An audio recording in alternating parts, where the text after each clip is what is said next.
Let's bring our man James Ham in here. Hammer, that was a nice win last night for Sacramento. Was a good win. A bunch of guys contributed, like some surprise performances. Overall, yeah, like really impressive. That's a physical team. It's a veteran team. It's got a whole bunch of Hall of Famers, and I thought the Kings just pushed them around. They pushed them around all night long. I thought the rotations were incredible. Just like the intensity the Kings played with, that's exactly what they have to do the rest of the season if they're going to have any shot at all at somehow making it to the playoffs. And one of the things we kind of talked about a little bit on the handoff, and want to hear you speak a little bit more about it. I wouldn't dare say that this is a better team now without Monk and Herter, but maybe it's a team where these guys get into roles that they're a little more comfortable with, feel a little more free. You look at Davion. Davion is probably looked at. He's been in a situation where, like, man, I was a little bit of a scorer in college. I'm a scorer. I work on my game, but I'm not given these opportunities to score. I'm asked to play a different way or a setup role or something like that. And now he's in something that maybe is a little more comfortable and conducive to his game and being as productive as possible because he is going to be needed to score off the bench. Do you think that there's a possibility that people fall into roles that are a little bit more comfortable for them with Monk and Herter out? Yeah, I mean that might be it. It's possible that it's just like they're waiting for their opportunity and they're finally getting it type deal. But I would also point out like when you lose Monk and you lose Herter, that's like 21 shots a game, and you got to find somebody to make up those shots. And that I think the good thing is, you can get 4 extra shots for Sabonis. You can get like 5 or 6 extra shots for Keegan Murray, but there's still like another 10 shots. So who's going to get those? And I think right now, this team had become overly reliant on De'Aaron Fox, Domantas Sabonis, and Malik Monk saving their bacon every single game. And now that's just not who they can be. It's got to be someone else. Someone else has to step up because there's this snowball effect that happens when you take away Herter and you take away Monk. Life gets a lot more difficult on Domantas Sabonis and De'Aaron Fox because none of these other guys are people that you scout for or people that, we always hear, we joke around about it on the Kings Beat podcast, the hot guys, as Mike calls them on the other team. Wow. Well, like Trey Lyles can shoot the ball, but he's not someone that like you're going to worry about on any given night. That if you're the other team that you don't have to scout for and you're not putting a huge emphasis on. So even a guy like him who's a solid veteran, he's still a guy who's averaging less than 7 points a game. So your focus is going to shift even more to stopping Fox and Sabonis. So these guys are going to have a little bit of a free run here early as we try to trudge through this section of games without Monk and Fox, Monk and Herter, and you hope that they can take advantage because it kind of doesn't get any better than this for them. This is a point where they're starting or they're getting major minutes, and guys like Keon, guys like Davion, guys like Trey, even guys like Alex Len, they're Yeah. getting extra time, they're getting extra minutes, and like no one is worried about what they're going to do in a game. They're so hyper focused on what's happening with Fox and what's happening with Sabonis, and now maybe a little bit more on Keegan Murray, but that's about it. Certainly want to spend a lot of time talking about Keegan, but you talked about them being hyper focused, defenses being hyper focused on Domas and De'Aaron. How much of that is there any concern at all about like Keon? And Casey and I have talked about this over the last couple of days. Keon hasn't really established himself as a scoring threat. He was 0 for 1 last night. I think he was 1 of 4 the night before. And it's not really the percentage that I'm concerned about when it comes to Keon. It's the amount of shots that he takes. And I said yesterday, if I was Ty Lue, I just challenge him to see not if he'd go 4 or 5, because we've seen him do that. Not that if you go, 5 of 8, but would he be willing to shoot 10 or 12 shots? Something he's only done twice since getting back into the rotation, being a big part of what the Kings are doing since the beginning of March, I think it was. Yeah, I think we all looked at this game and thought Ty Lue was going to have like a game plan. Mm-hmm. And to be honest, I just think he got outcoached. because that should have been. Well, I also am not sure his players wanted to play. Yeah, but you know what I'm saying. That should No, have I been do. the Sure. game plan was for Keon Ellis to beat you. Like, hey, if Keon's gonna beat us, that's the way it is. And that's just not what happened. I mean, they didn't force the ball out of Fox's hands, out of Demonis Sabonis's hands, and certainly out of Keegan Murray's hands. He shot 18 shots.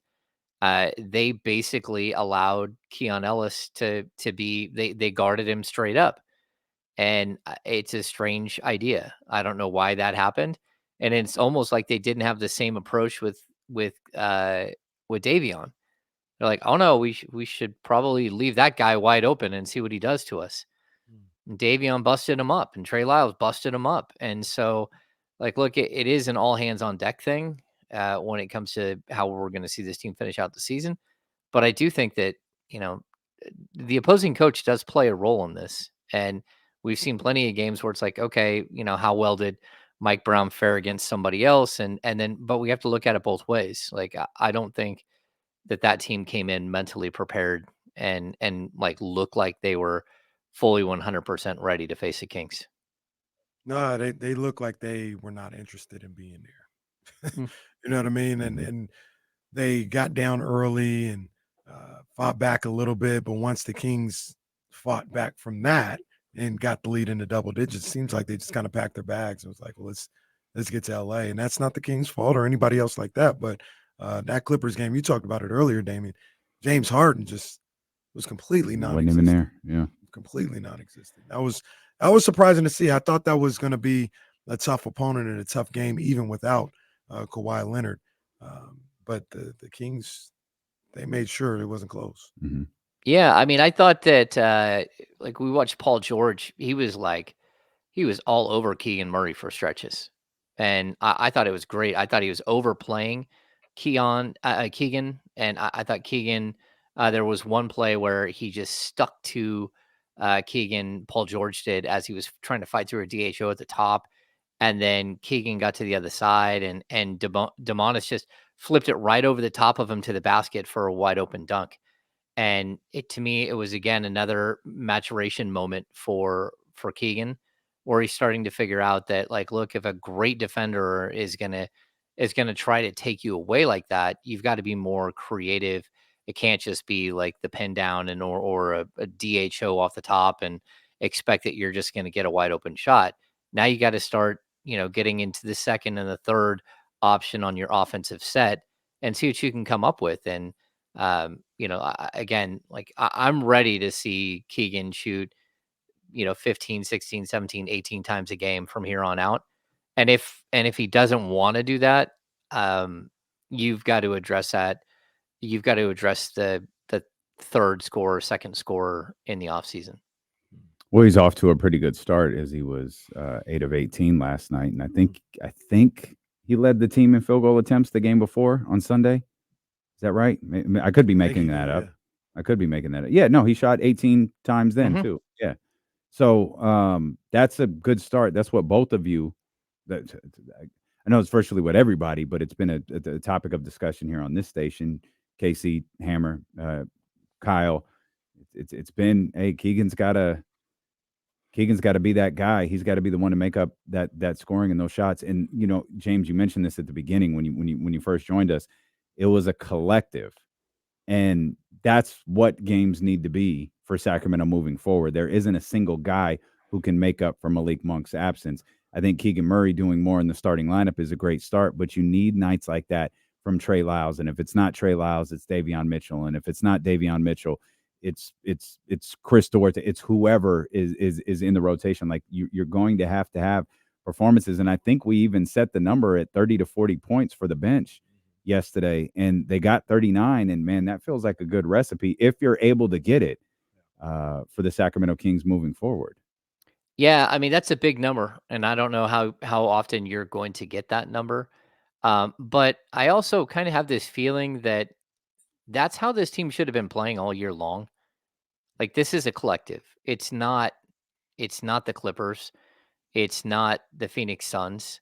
Like, this is a group with a bunch of guys who can average in double figure scoring, a bunch of guys who are primarily offensive players and not defensive players. Like, this should have kind of been like the recipe all season long. And I'm glad they're getting to it right now. But that's where I kind of like, I don't think so much that Fox and Sabonis and Monk are playing hero ball, as I do think that their teammates have just like kind of acquiesced to like that being the Gotten way this comfortable. team is built. Yeah. And so I'm slightly confused by it, because this is really who you should have been. You aren't like the elite of the elite of the elite. You have really good players, but whether those players could take the leap to greatness is still in question. And I mean, I think they're consistently good, and they're, Fox and Sabonis are all NBA players, but we're not talking about, again, you just play Dallas twice, the Luca Kyrie tandem. We're not talking about that. And so this is a group that needs to share the wealth and needs to get everybody involved every night.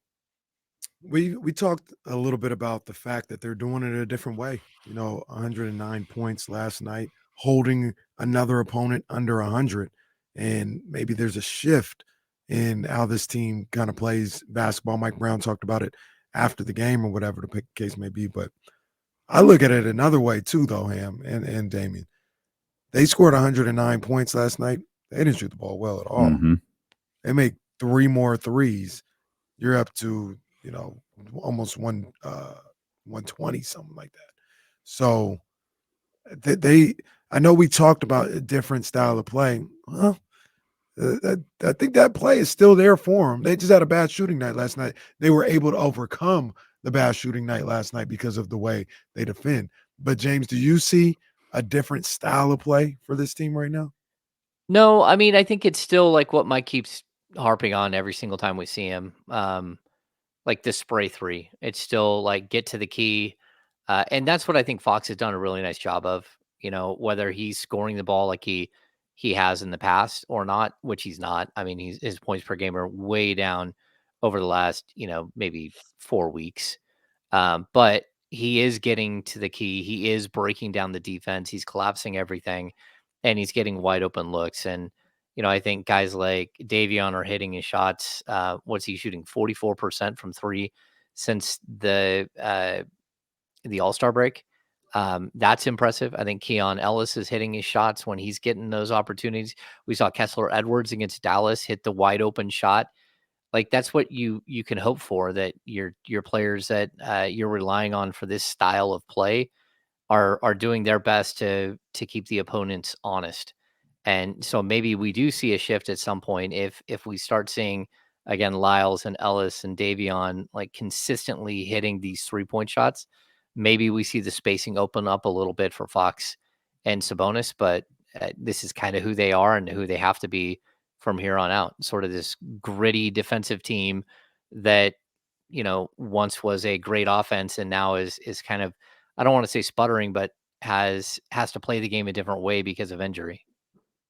One thing I wanted to get to, Casey, that we hadn't really touched on yet today, Hammer, you just brought up Davion and the way that he's been playing and the way that he's been shooting. Mike Brown acknowledged last night that the consistency of Davion's minutes have helped out Davion. And we've discussed that at length, how difficult it is for guys to not really know their role. And I think we forget this sometimes, especially young guys like Davion Mitchell, wondering what his role is on a night-to-night basis. And the fact that things have kind of leveled out for him, and now it appears, at least according to Mike Brown and Davion's play, is certainly reflective of that.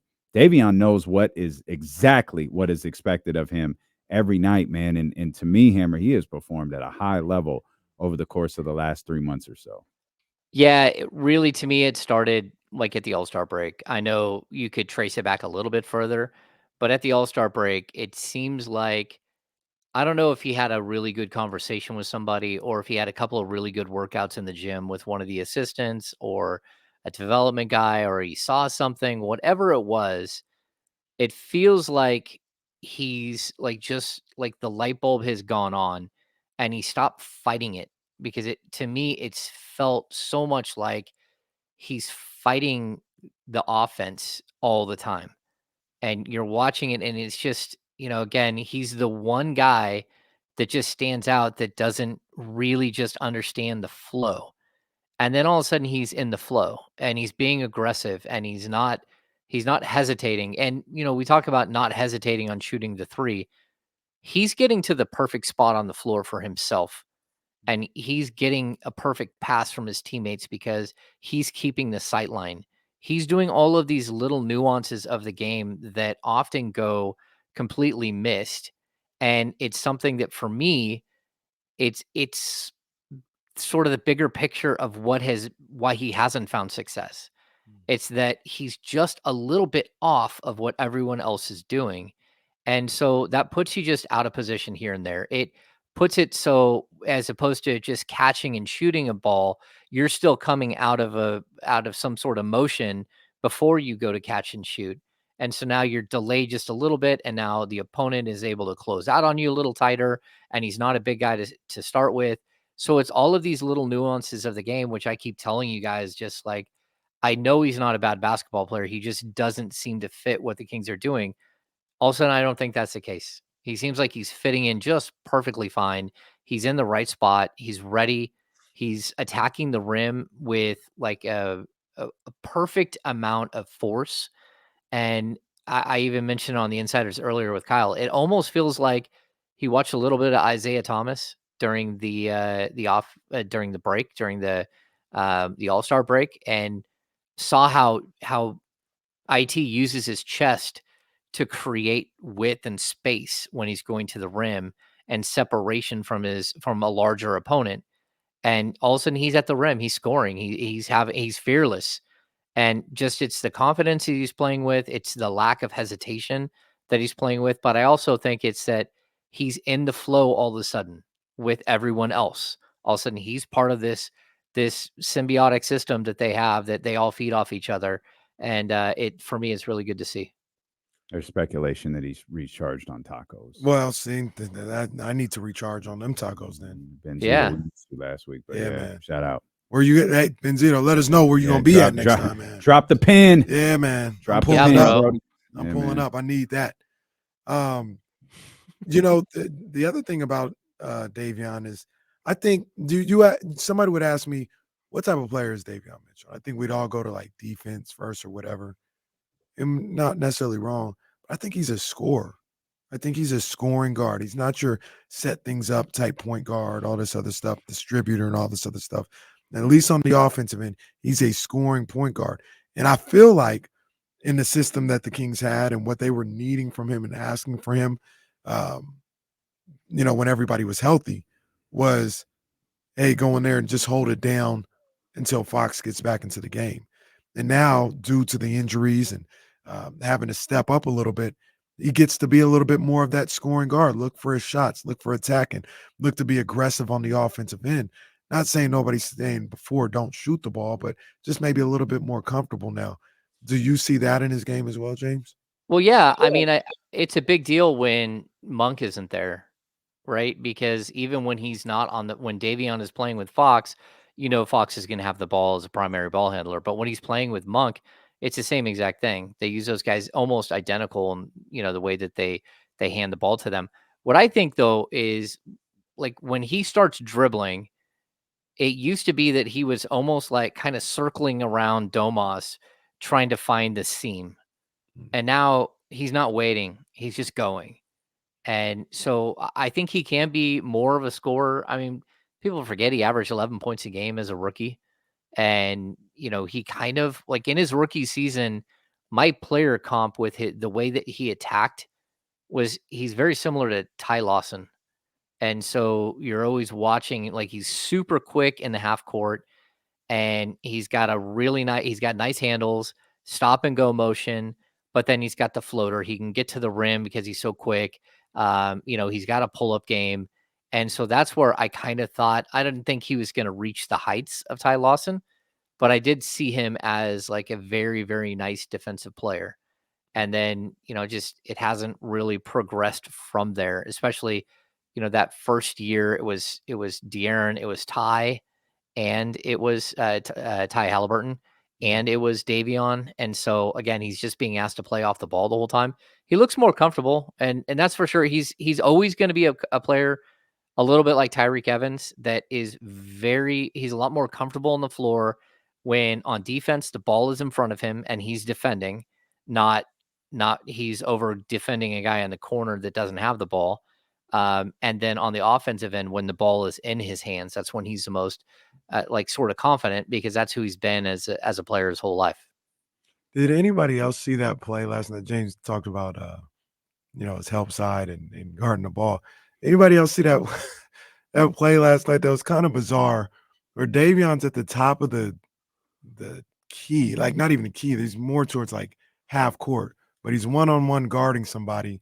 They're running a play, and Harden. I think they pass it to Norman Powell, and when the pass is made, Davion jets away from Harden to go guard Norman Powell and stop him in the key. I said, what the hell was that? You never see that kind of stuff. I don't know. Maybe I'm the only one that like it stood out because it didn't result in anything. It was just bizarre to see somebody have that type of thing happen. Just like this is. It's great timing. Yeah. This is great. This tickles me every time. I swear to God, this show, dude. Like I apologize. The radio audience can't see this. James's screen just went black. He basically went Undertaker right now. He pretty much he ascended to heaven. This tickles me every time. And I guarantee you, right now, at the Hammer compound, he is not amused. He's gonna come in right now with the smirk and the shaking his He's head. gonna left be. to Yeah, right. that's exactly what he's gonna do. So while James resets there, we'll bring our man Benzito back in here. He said he's trying to lock in the 11th and 14th games. He'll keep us posted, man. Say the word. We'll let not that you need our help letting anybody know that you're out there, but let us know. And I gotta pull up to see you. Here we go. He's back. Look. And he's shrugging his shoulders. We got something different today. Yeah, that was wild. Everything just it's almost like the power went out. That's wild. Pretty much what it looked like. I was like, his screen didn't freeze. Like his internet might have dropped. Yeah, just everything died completely. Kenny, I saw the way you responded. You noticed that play too. Yeah, it's I saw it. I talked about it with Kyle this morning. He was guarding Harden, and I think Harden threw it. It was either Norman Powell or it was Paul George. And Paul George was in the middle of the key around the free throw line, and Davion just darts right in and starts running at him. And I was like, holy cow, look at the closing speed. What is he doing? And he just caught everybody off guard. And I thought, okay, that was kind of the general feel of the team all night long. That's what everyone was doing. It was like these little bits of extra effort that made a tremendous amount of impact overall. We live in wild times. You didn't see it. I just looked up to the screen. They're hyping up Lakers Wizards tonight. Oh yeah, I did see him courtside. Courtside, yeah, they're there. McMiniman. Yeah, courtside. They're hyping up Lakers Wizards tonight. Big game in the association. Come on, man. Wow, a live look at Lakers Wizards. You think this Lakers thing is ever going to end like the way they cover the Lakers? Well, I think it'll change when LeBron's not there. If there's a starless Lakers, yeah, probably. Are you sure?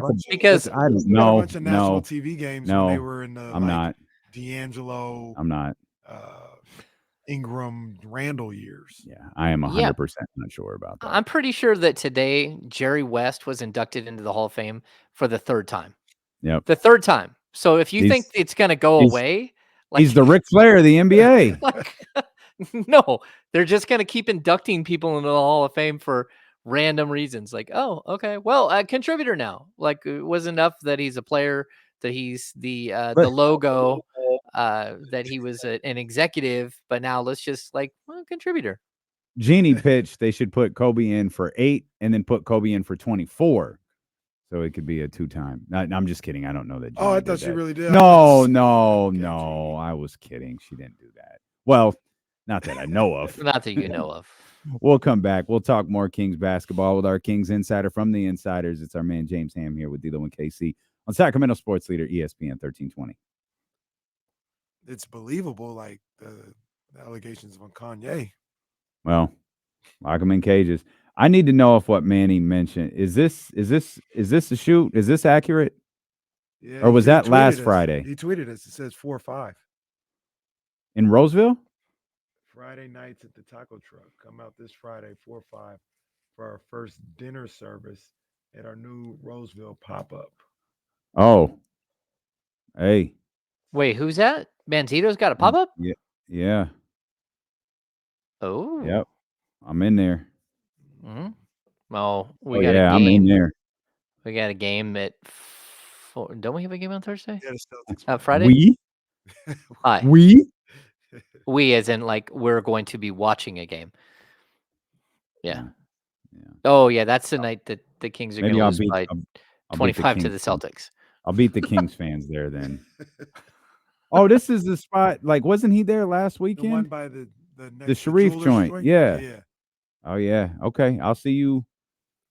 If I'm gonna try to sneak out the house Friday. I'm gonna see you. Yeah. No, Aldrin J. I will not be giving WrestleMania a chance this weekend. I'm just. Oh, boo. I don't have time to take on another sport, man. Another, Oh, well, whatever that is, another entertainment venue. I mean, avenue. So,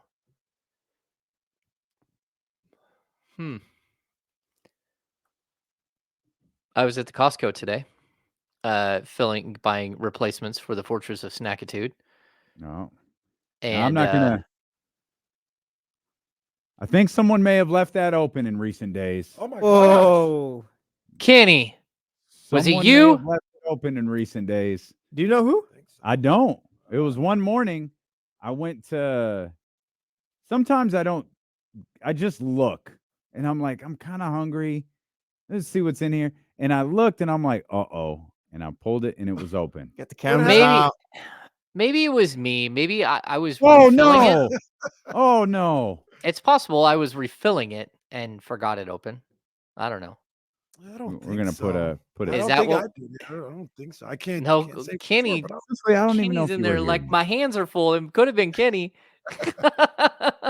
Bro, I don't even go to that locker if there's someone like Yeah, standing that's nearby. that's facts. That's a shoot. Yep. I'm about to go Yep. after this. I don't know. Yep. Is there popcorn in there?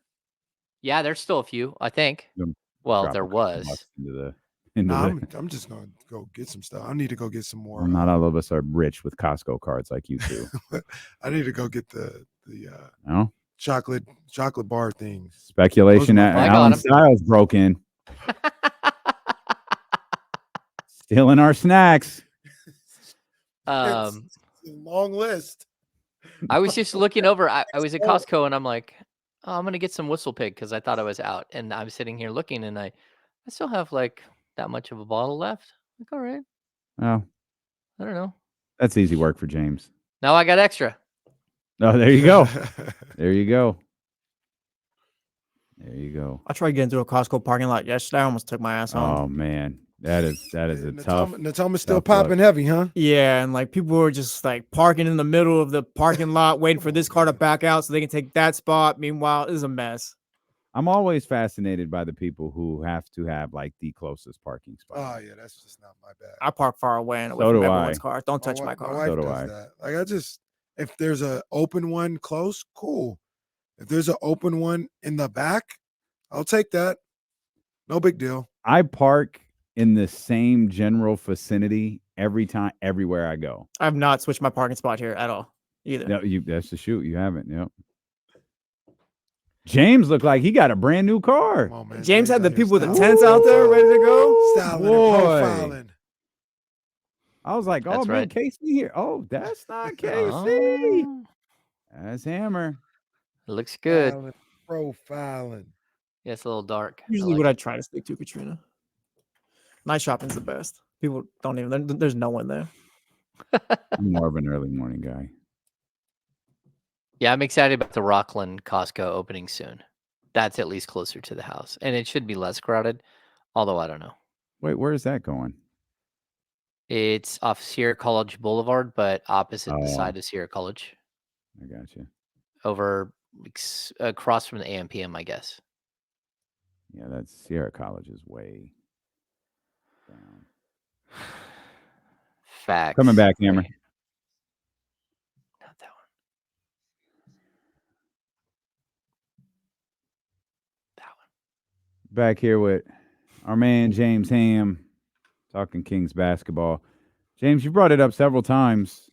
7 games left. Sample size is double digits. You concerned about De'Aaron on the offensive side?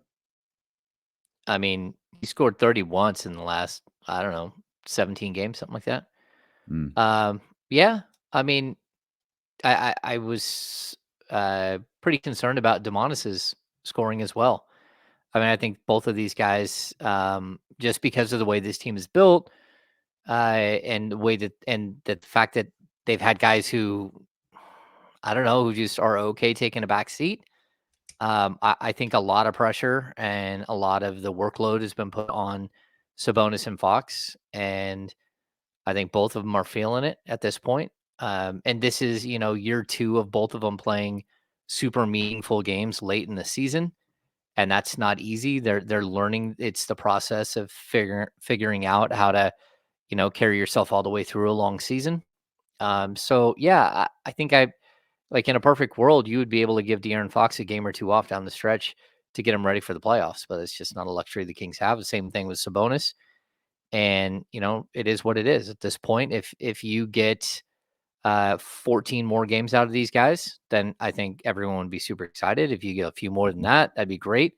But I also like, I mean, this is a brutal season, and you can see that they just don't have the bounce. They don't have the same legs that they had. And Sabonis being a ground based guy, it means he can still get the rebounds and some of the assist numbers, but he's working hard to get these points. And I'd say same thing with Fox. He's working really hard, and I'm concerned about Fox's scoring, um, because I also know that the defenses are just completely like teeing off on him. They're sending extra guys his way because they can, and because the other guys that the Kings have aren't proven yet. And I think those guys have stepped up and done a nice job. But at the same time, it doesn't take away from the fact that they're sending all of these bodies at De'Aaron, and he's the one who's taking a lot of the abuse right now.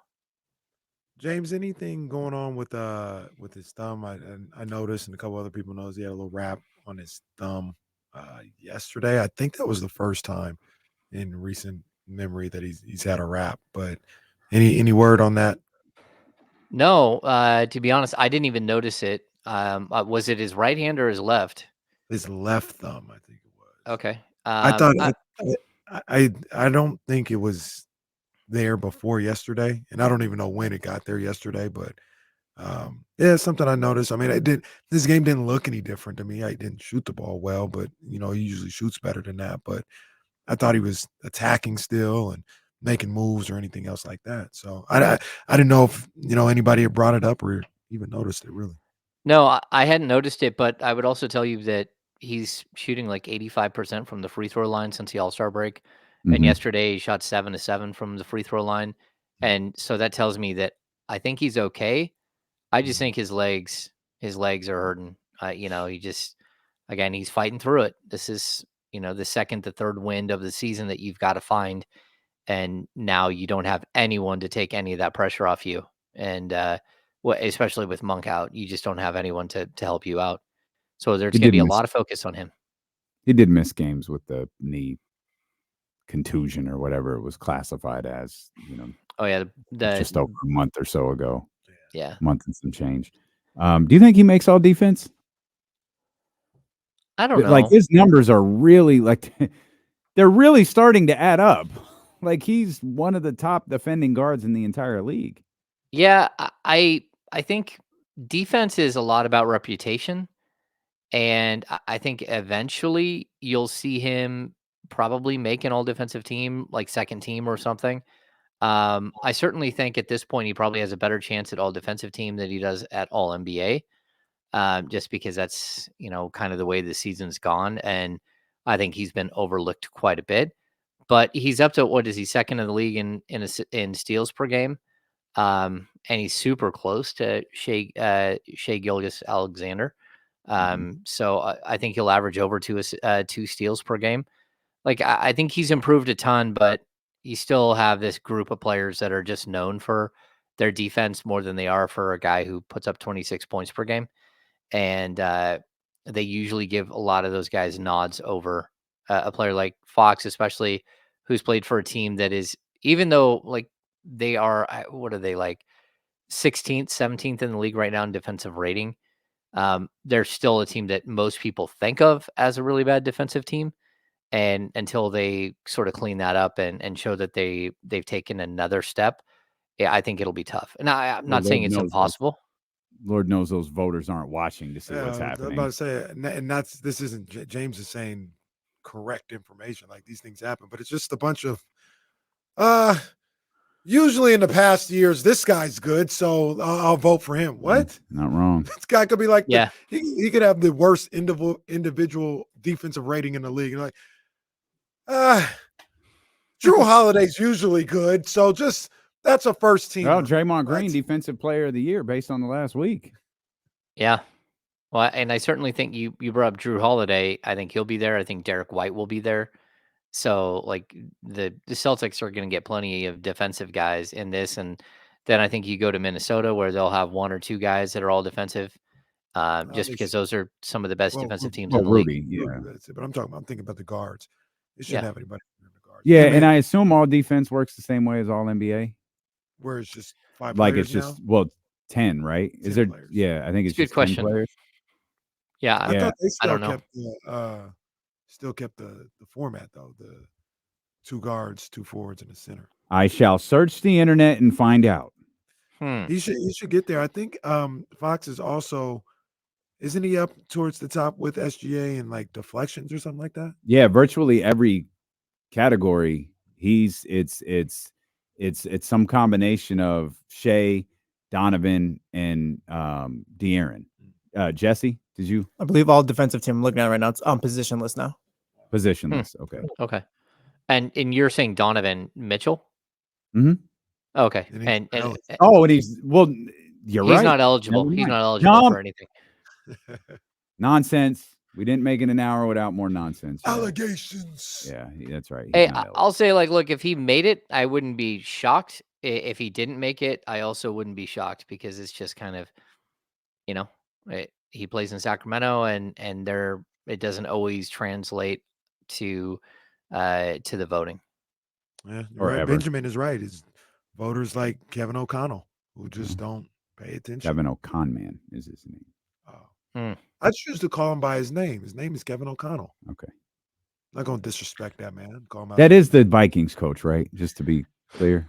Is that the name? Oh, that's not his name. I didn't know. Yeah, O'Connor. My Yeah. bad. Con man.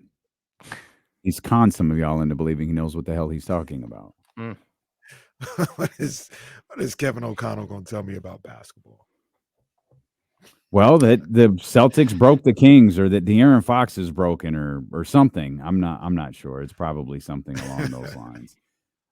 Did the blueprint get set for the Kings last night? Can Mike point to this game as they head to New York tomorrow and they head out on this road trip, and they can say, "Hey, this is what we got here. Like, this is what we need. You've got to take advantage of the opportunities you have. We're down a man. We're still in this thing.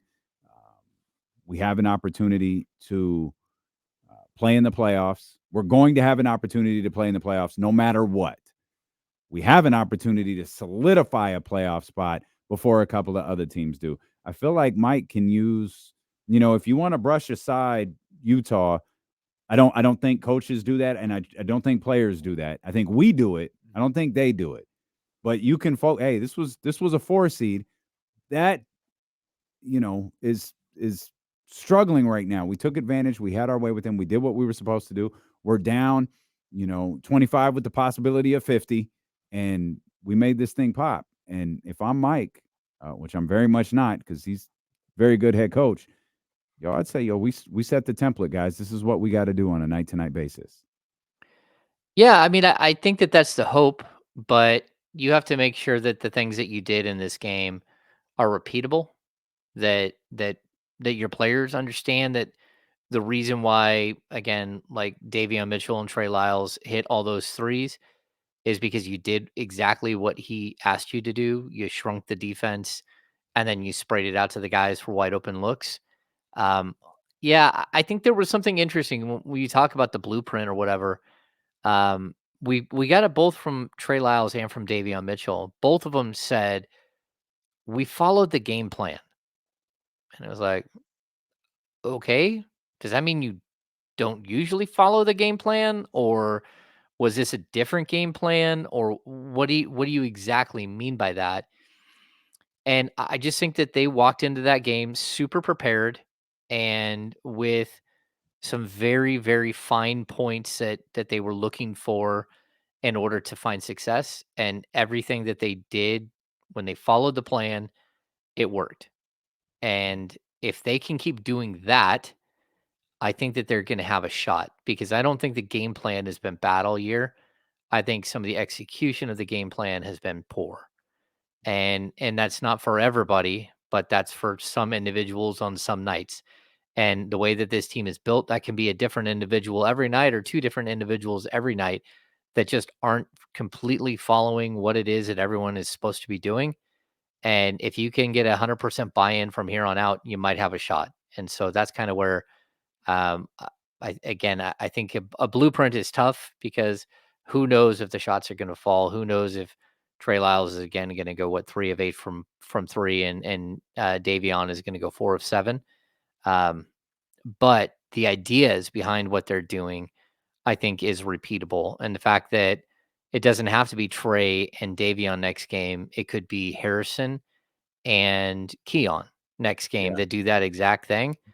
That's the big deal, that you need to keep rolling and keep trusting that each of you have a role to play in what's happening here if you're going to find success. Yeah, man. I don't, like I said, I don't want to say that this team is better without those guys, but I really like what I've seen in those last 2 games. And much like you, Damien, and the coaches and the players and all this, I don't dismiss what happened in Utah. Utah, there was some things to overcome in that game, right? Like the energy, the vibes. You had just learned, 24 hours before that you were without Malik Monk. You had just come off a devastating loss. James, you were there. You said it felt like they felt the weight of that loss on Friday. There was some things you had to work through, and it was the same day they lost Herter, by the way. Like that, Herter was officially ruled out. The Malik Monk injury happened the same day. Yeah, you had a bad 24 to 48 hours, and there was something to work through there, and they did that. They found and then the game, the game kind of like got a little wonky, and the crowd was wearing it. Like there was a lot. Yeah, absolutely. And out of nowhere, they just we're done with all this. Flipped a little bit of a switch, carried that into yesterday.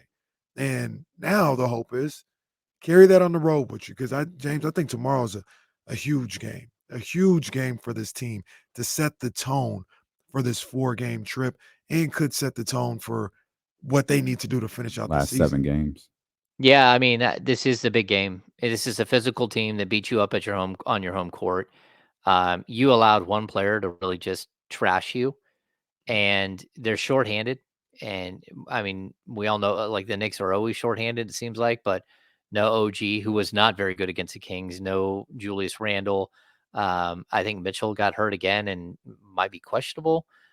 This is one of those games where, like, look, there are no more excuses. You can lose to bad teams, but this team has shown they can beat any good team in the league. And the Knicks are a good quality team, but they have the same win total you do, and they just beat you at your home. So go in there and step up. I think that's the biggest thing. They do have some tough defenders, and they are physical and all that, but, like, look, this is a matchup nightmare for just the Knicks looking across and seeing Sabonis. Like, they don't have anyone that can stop Sabonis, even if Mitchell Robinson was healthy. Like, there's nothing he can do to stop Sabonis. So this is it's a big game, and I think it's bigger because, like, let's just be honest. If anyone thinks that the Kings are going to win Friday night in Boston, like, okay, like, they have a real tough time with Boston normally, and I would, even in this situation where you're on the second night of a back-to-back on an East Coast road trip, when you had no time, like, they left today to fly out to New York, where it's New York and then Boston and back to New York.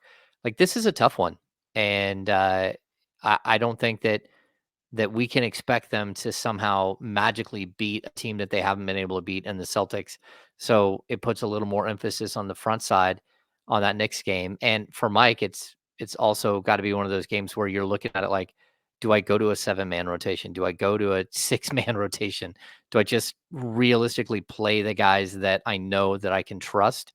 and that's it. No one else. And that might be what he has to do. I mean, it's a starters should play 40 minutes if they have to in this game. And you got to do everything you can do to get the first one because the second one's going to be tough. That's correct.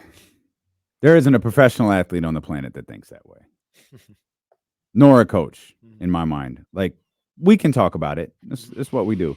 De'Aaron's going to go into that game being, let's beat the Celtics' ass. Yeah. And Trey Lyles is going to have the same feeling, and so is Domantas Sabonis. Now, whether they can do it is another story. And real quick, to use a James line, how quick, if it goes bad, they let go of the rope.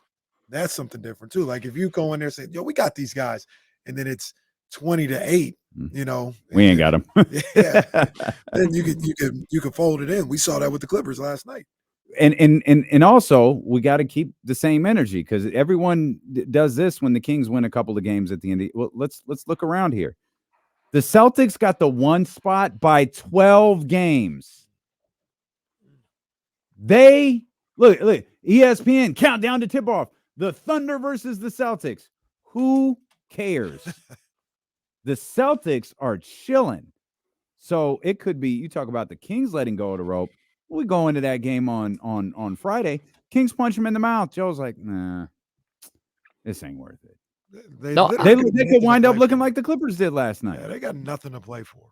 Sorry. No, that would be great. I totally get what you guys are saying. I'm just saying, like, if I'm circling. No, I don't think that's going to happen. Yeah, if I go through the entire Kings schedule with like a pink highlighter, there's like 3 games on the schedule that I'm circling and saying loss, loss, loss. And this is one of them. It is what it is. Like, now, you shocked me. That's fine. It's fine. Go ahead.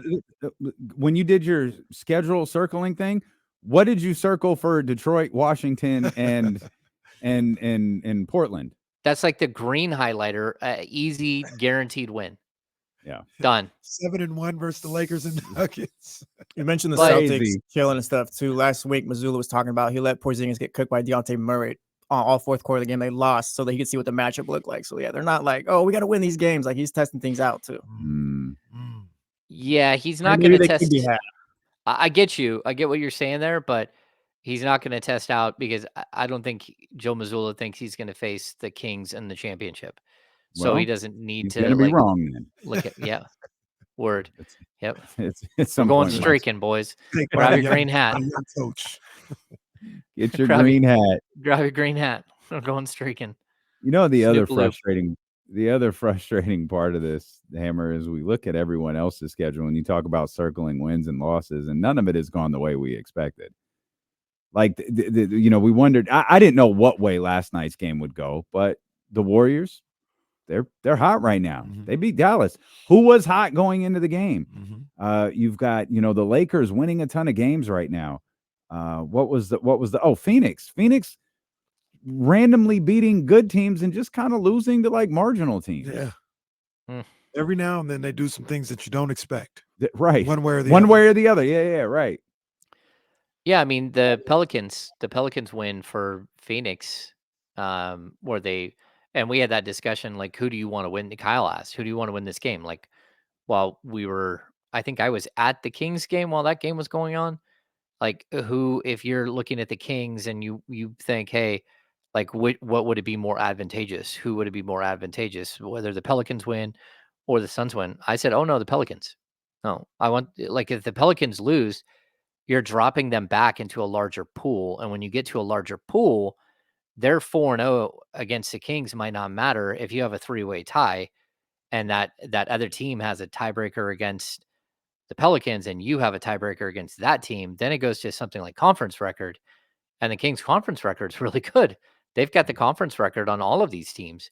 So, like, I would rather have more teams involved and more playoff seeds, because we're talking about the 5, 6, 7, 8 at this point as like one group. And I would rather see the 5 and the 6 be part of that conversation and not just the 6, because you want, again, you want more teams involved in that chase. You know what our thinking with that was?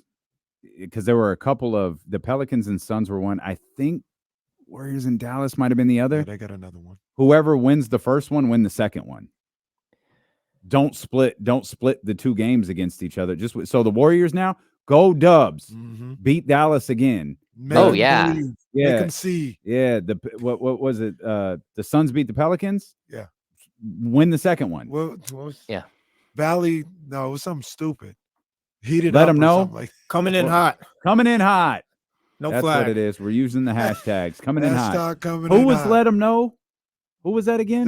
Cleveland, I believe. Oh, Cleveland. Cleveland was hashtag let them know. Yeah, Right. I think it's interesting. We're gonna have to see how this all of the numbers are really, really tough to look at right now and to know who's gonna make it and who's not. But the fact that these teams all play each other again, a lot of them, the fact that the Kings still have another game against the Pelicans, even though they can't tie the season series, they can knock them down a peg. Even though they still got one against the Suns and they can win that season series. The fact that Dallas, we all make it this big sob story that Dallas got you. The season series is tied and you have the conference record on them. So yeah, I mean, this is going to get wild. And with all this stuff, man, I mean, like you said, the ebbs and flows of this last month, last 4 or 5 weeks. Yeah, after all the stuff that happened, Kings are 1 game back of 5. Yeah. One game back of 5. Things could go all your way tonight, and you could be looking at a golden opportunity going into tomorrow's game. So yeah, it'd be nice to have a few things go our way tonight. I need. I'm not banking on the Wizards beating the Lakers, but they're hot right now. The Wizards are hot. Yeah, when one, win another one, that's what you call a win streak. I've heard that before. I've heard that before. What are the other games we're watching tonight? Magic at Pelicans. Yeah, I need the Magic. Which earlier you talked about the Magic need to stand up, fight back. Yeah, and let them know. Let them know. Cavs in Phoenix.